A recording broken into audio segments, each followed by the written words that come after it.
বর্তমানে গেমের মধ্যে সোশ্যালে যা একটা অবস্থা, মানে এই সোশ্যালে যদি একটা মেয়ে শুধু আসে, প্রত্যেকটা ছেলে তার পিছনে পিছনে ঘোরে। আর ছেলেদের এই ঘোরাঘুরি নিয়ে মেয়েরা অনেক মজা নেয়। প্রত্যেকটা ছেলে কিন্তু অনেকটা আশা নিয়ে সোশ্যালে যায় যে কোনো একটা মেয়ে যদি তারে ভালোবাসতো, তাহলে হয়তো বা তার জীবনটা অনেক সুন্দর হইতো। তার একটা ডো পার্টনার হবে, তার সাথে গেম খেলবে, তাকে টাইম দিবে, তাকে অনেক ভালোবাসবে। প্রত্যেকটা ছেলে সোশ্যালে গিয়ে এরকম একটা কিছু আশা করে। আসলে একটা কথা কি জানো ভাই, একটা মেয়ের কাছে না অনেকগুলো অপশন থাকে।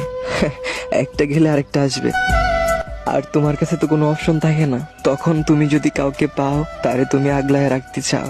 মেয়েদের কাছে কিন্তু অনেক অপশন থাকে, সে একজনের জন্য কেন 10 জনের হারাইতে যাবে? 5 আঙ্গুলে যদি মধু থাকে, তাহলে তুমি নিজেও কিন্তু একটা নিয়ে বসে থাকবা না।